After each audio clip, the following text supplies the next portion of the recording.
This is a little bit of a shocker here. First of all, every day in the U.S., 5 infants, children, and teens lose their lives to unintentional poisoning. Okay, that's not happy by any stretch of the imagination, and that's according to the CDC. Not a shocker, though. But what's the heartbreaking reality is that even more alarming, poisoning ranks as the second leading cause of accidental injury deaths among young people.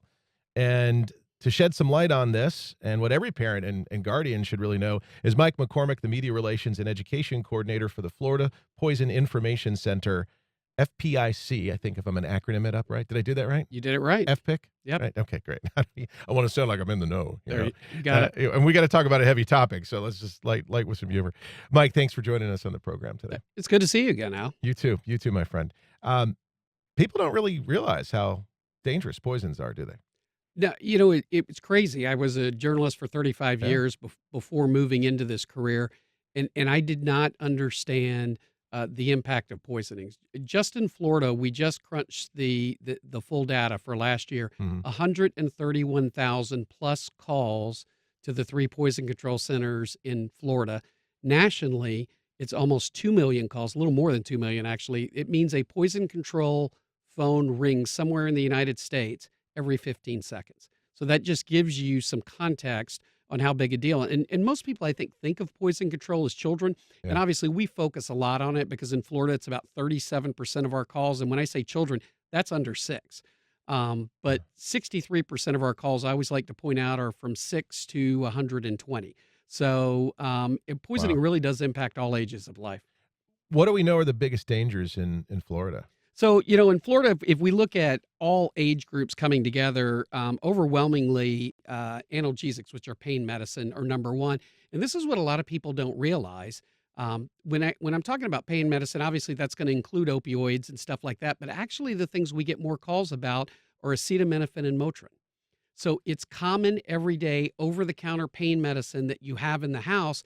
And the reason we get that is because we have so much of it. You carry it in your purse or your backpack. You might have some in the kitchen. You have it in the nightstand. You have it in the bathroom.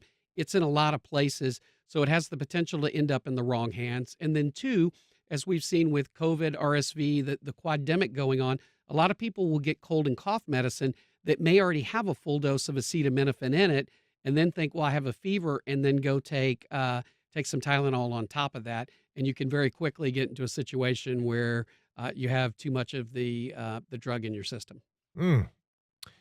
Why are and first of all, explain THC poisonings. What does that term refer to again, just so everybody can understand? So THC is the active ingredient in marijuana. Yep. It's called delta-9 Yep. THC. And then there is also another 100 cannabinoids that come from the cannabis plant. So out of the hemp plant, they have made a series of other delta THCs that a lot of times the teens call them weed light or diet weed.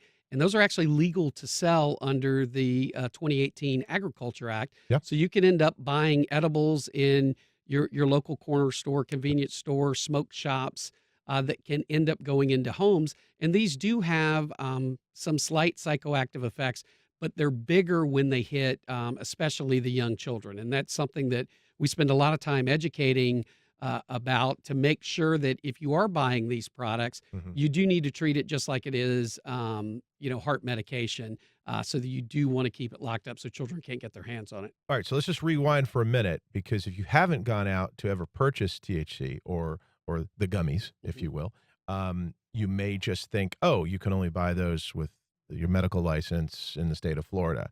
But now you can buy them at Walgreens or wherever you go, your store. And so we're really talking about this risk between, so far you've highlighted very common threats Mhm. that are right in front of you every single day. And so why do you think that these are creeping up so fast for children? And is it just that the prevalence and the sudden jump? Is it the lack of knowledge? What are you hearing is the why behind this? Well, I think we see 3 things on this very easily. One, it's prevalence, as you said. Anything we see where we get more of a product available, Yeah. we see more poisonings. A really good one would be the GLP-1 receptor drugs like Ozempic, we've seen an explosion in overdoses on those drugs because there's more of it available. So Yeah. we see more of these Delta products available. And by the way, it's not just Delta 8. There's a Delta 10, there's a Delta 11, there's a THCO. We continue to come out with more and more of these products as gummies, candies, and so forth. So more are available. Second, because it is legal to buy in a smoke shop or a convenience store, people don't put the same potential danger thought Yeah. on them. And then third, the reason we see it, because they are made in these edible products and easy to get into. Technically, a dose for one of these Delta 8, so these hemp-based edibles, which is different than the medical marijuana edibles, a dose would be one gummy. And I've got to ask you a question. If you had a 5-year-old come in and find a bowl full of these, Oh, who's going to eat just one? yeah. Wow. And you know what? We do see it occasionally with adults too. Typically, more that is going to be a Mhm. Delta 9. So either a medical marijuana, or if somebody brings in from one of the states that have recreational, we will run into that. An edible takes about 30 minutes before you're going to start feeling the impact. Mhm. So again, like with a candy bar, think of like a Hershey bar. So if you had one of those that was an edible, it would be one square would be the dose for an adult. Well, somebody takes one, they don't feel something, they take another, they take another. Then it's the cumulative effect of that when that comes on. You said, and I go to packaging, which I Mhm. know we'll talk about in a moment, but you go to the prevalence, yes, but you also look the casual nature. You just don't think of this, and I can just see parents or whatever, family members, brother with sister, just going, "Oh, hey, I'm going to leave it out with the vitamins," and the kid grabs a counter. Um, are you seeing an increase in manufacturers taking greater safety measures to make sure that they seal better, or Well, we do see with some products, there's more that could be done. Like with edibles, if we put them in individual blister packs, it's going to be hard for a 5-year-old to bounce them out. But that all has to come with regulation before people are going to get into it. And it's interesting you said leave them out with the vitamins. Vitamin poisonings when we come to children, that is actually a thing. And one of the reasons is huh? because so many of the vitamins now are in gummy formats that Just that a kid will jump in and yeah. take them. A lot of times when that happens, we still want people to call the poison helpline 1-800-222-1222 and talk to one of our medical specialists. A lot of times that's not going to end up a big deal, but if those vitamins have lead in them, or iron in them, I'm sorry, Yeah. that's where we can start to run into an issue. And by the way, it's always okay to call the poison helpline. You can just call for a question. It doesn't have to be an emergency. Yeah, I think that's important to note. I've done it before when I had kids, and I remember for a moment sitting there, and we were going, "Well, should we call?" It's like, "Should you call?" It's like, "Should you call 911?" It Right. just this is your child. Speaking of calls, if you want to join in and jump aboard with a question for Mike today, please do 904-549-2937. You can also email us firstcoastconnect@wjct.org. Um, I was never a big fan of coffee. I became a coffee fan as an adult, and I was shocked when I became a fan and would go into the coffee shops and see basically my kids' peers chugging huge caffeine drinks. And now there's a new study on caffeine that's pretty concerning for children. Tell us about that. Well, one of the things that we're seeing, especially, is with the explosion of energy drinks. Yeah. This has become a problem. So, the CDC recommends for an adult not to go more to a maximum of 400 milligrams of caffeine in a day. Which equates to what? So, gosh, if we were doing that with coffee, it would be several cups of coffee before you got to it. A Coke has like 34 milligrams, if you think of that as a Coke. Okay. Some of these energy drinks now carry 200 milligrams. For a teenager, we don't really want them getting up to that 400. It's more in the 200 milligram range. But some of these energy drinks have become so popular among the teens. We're seeing teens, especially among teen athletes, where they're drinking 2, 3, 4 of these energy drinks, and you can very quickly get into a caffeine toxicity there, where it's going to cause racing heart, Hmm. a lot of other symptoms that can come down. We had we're in March Madness right now. Just a couple of years ago in the NCAA tournament, the University of Illinois lost one of their players because he chugged 5 Red Bulls before the game, and he wasn't able to play. Um, what is happening from a legislative standpoint and a marketing standpoint? I'm listening to this and I'm thinking about the smoking industry. I'm thinking about the packaging. I believe you have in your hand I thought it was a drink, just a regular drink. Like, well, first of all, tell us about that thing. Tell us about what's in it, and then tell us about what's happening between the work you're doing and trying to get the marketers to go, "Hey, we could potentially be harming kids."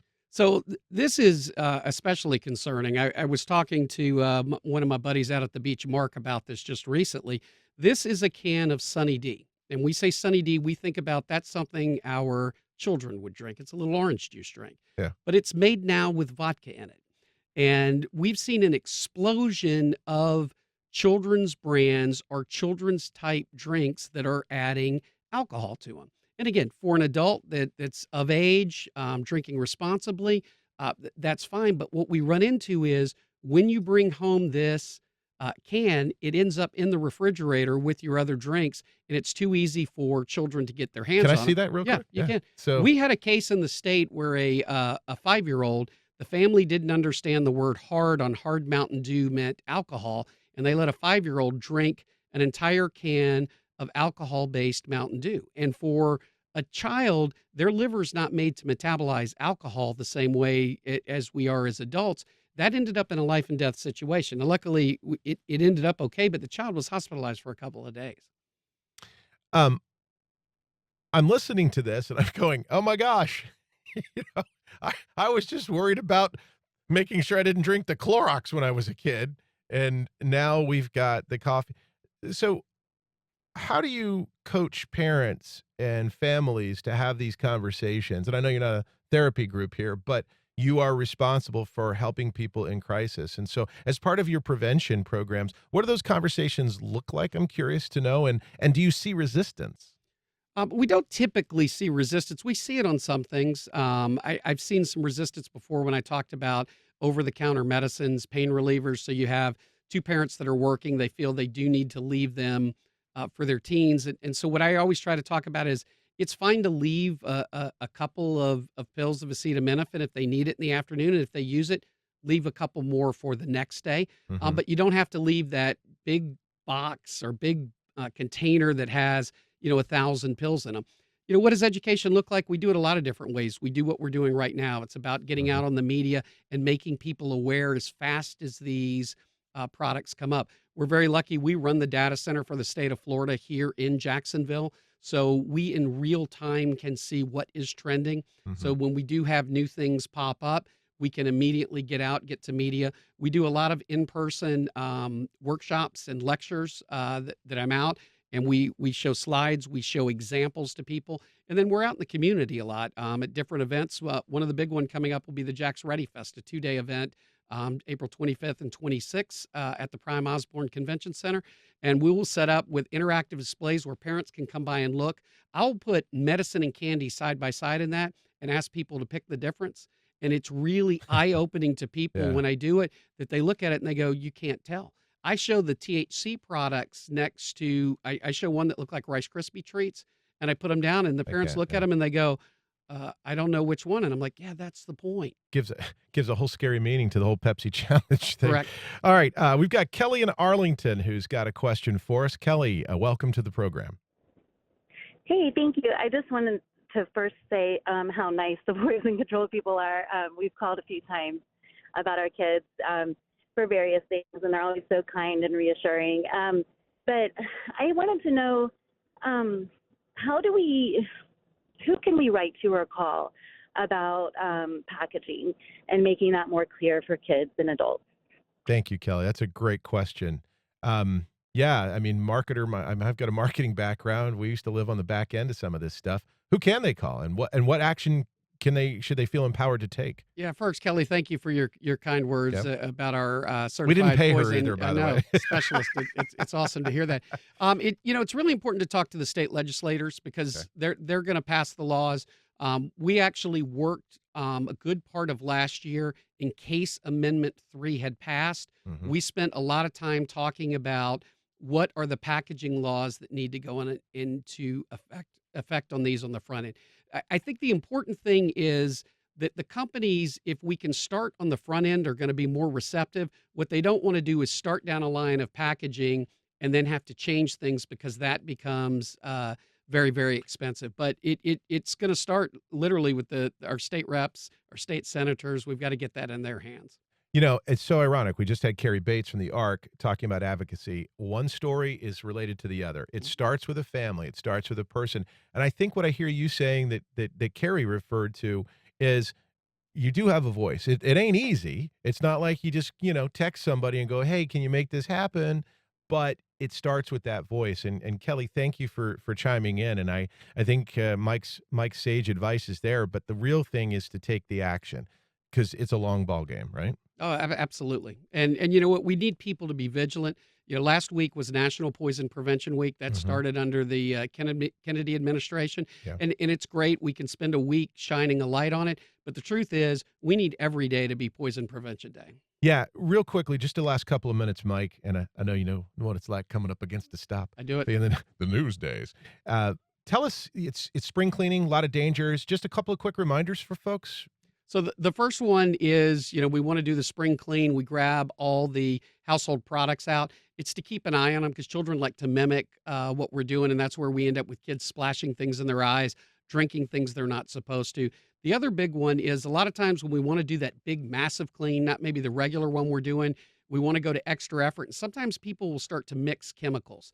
And we definitely don't want to see bleach mixed with ammonia, bleach mixed with vinegar. Both of those can create a dangerous poison gas very quickly. So it's very important also that when you're cleaning bathrooms and stuff, you leave doors open so they're well ventilated. But we're also going to see bites and stings start to increase, whether that's insects, snakes, jellyfish. We start to see people getting out with pesticides. Again, be careful when you're spraying so we're not getting the blowback. Pool maintenance, chlorine, work in, again, well ventilated spaces so we don't have it up. Cookouts. Make sure that we're cooking our food now as we get out. Make sure you're getting it to the right temperature and not leaving it out. 48 million Americans get food poisoning every single year. And the good thing is, when we talk about poisonings, most of them don't end up fatal. I think when we think poisoning, we think like the movies. But you know what? You don't want to have to go through the sickness because some of these can be pretty intense. One more time, that number for people to call. 1-800-222-1222. Please put it in your phone because you always have that with you. 24/7, it's free and no apologies. You just kind of make the call. It'll save you time, money, and perhaps a life. And completely confidential. There you go. Mike McCormick, thanks for being here. Great seeing Good to see you you. as always. And up